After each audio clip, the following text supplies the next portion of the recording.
The death of comedy. It seems as though comedians are straying away from the days of just making people laugh, talking about everyday life, and now they're instead using their platform to promote a political agenda. Like comedian Howard Stern, who used to be the king of radio, he went on a rant on SiriusXM Wednesday about those who have not taken the COVID vaccine. If it was up to me, anyone unvaccinated would not be admitted to a hospital. At this point, they've been given plenty of opportunity to get the vaccine. They don't trust our government.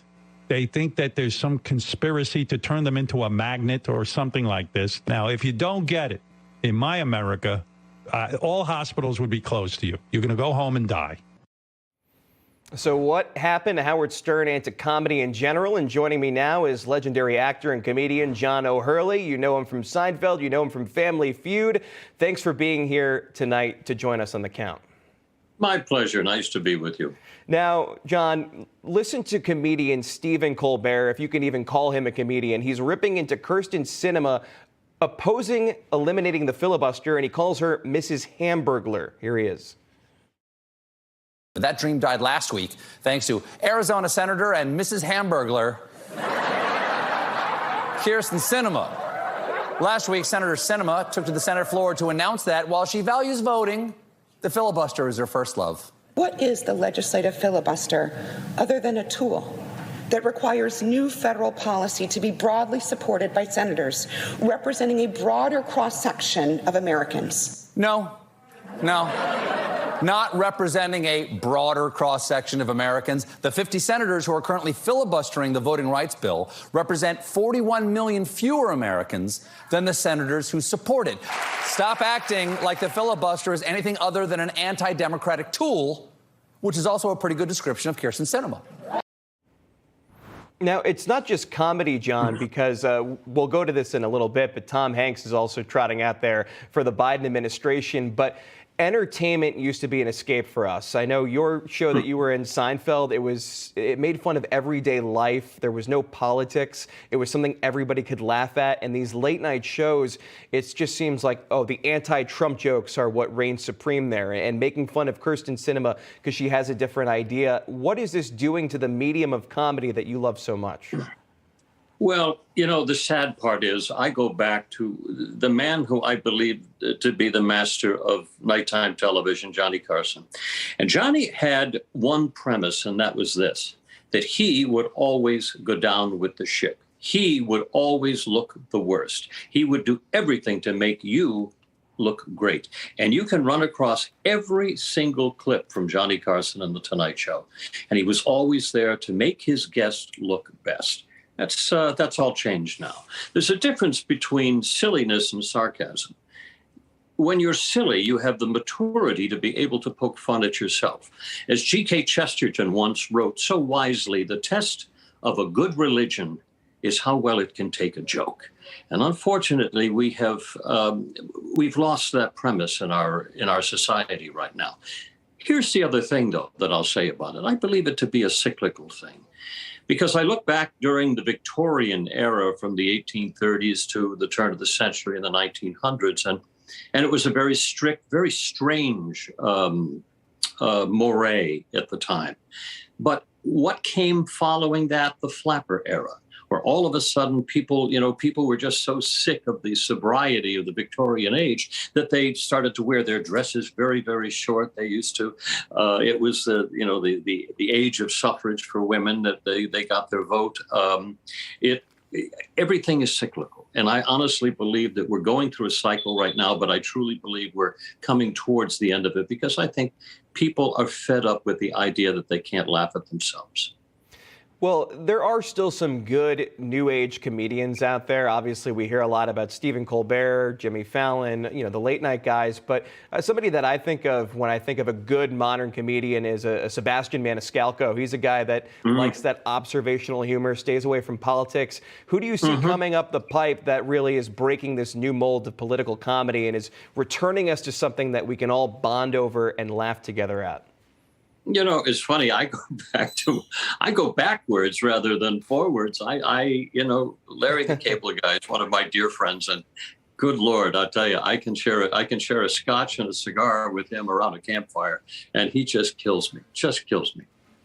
Do you think we're ever going to get back to that? I mean, I've found myself watching a ton of comedy throughout the pandemic. Joan Rivers, Rodney Dangerfield. I mean, like you said, a lot of older comedians who are legends. Do you think that comedy will ever get back to where it was?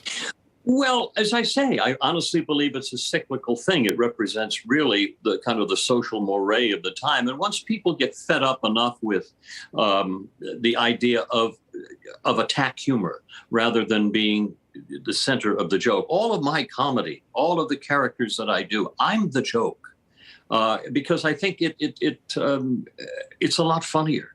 I just think it's a great deal funnier to use yourself as the modicum of what you believe to be funny. We are all just bozos on the bus, as Firesign Theater said, and it's time we all realized it. Now, back in the day, John, The Simpsons made a joke that said if the government lost all of its credibility, they'd borrow Tom Hanks to make a promo video to use some of his credibility. This actually happened with the Biden administration. Take a look. America is the home of the brave. It's why we keep getting up, no matter how many times we get knocked down. Like with our economy. It isn't all the way back, but it's getting stronger. We are stronger than we were a year ago today. Yes, we are brave enough to see the light and be the light we need to rebuild this country. I've never been more optimistic about America's future. Now, what do you think of that? I mean, there's still probably Tom Hanks fans out there, I would imagine. He's a very, very successful actor, but the political narration for these ads, we've seen it before, but what do you think of it just becoming more common? It's something that we didn't see back in the day. A lot of comedians, you never knew what their politics was. Obviously, Tom Hanks is an actor, but what do you think of the way that the Democratic Party has really had to bank on Hollywood to help send their message?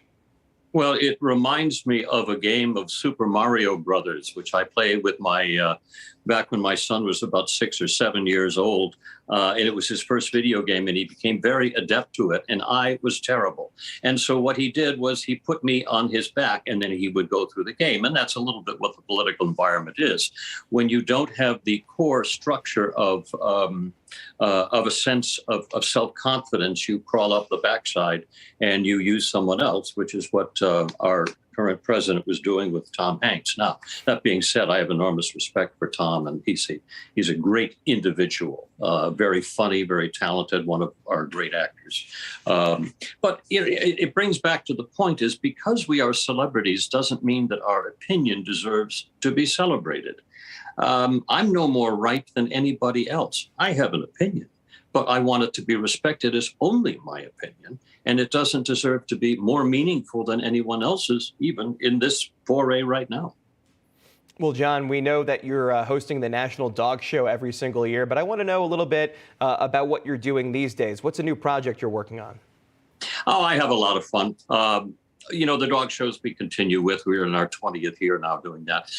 But I have a movie I'm heading off to, hopefully, with this, this new wave of the ebb and the flow of the pandemic. This is the third time the film has been pushed, but it's in Greece. So I'll be shooting that getting ready for that, but I'll be out there in May. I still have my one-man show called A Man with Standards, which is my look back at the time of growing up in the 50s and 60s, surrounded by the great American songbook and some of the crazy stories of my life. But then once again, I'm being funny because I'm making fun of myself, which I love doing. The great John O'Hurley, actor and comedian. Thanks so much for being here with us tonight. And second time now on The Count, so we hope we could do this again. Always great to be with you.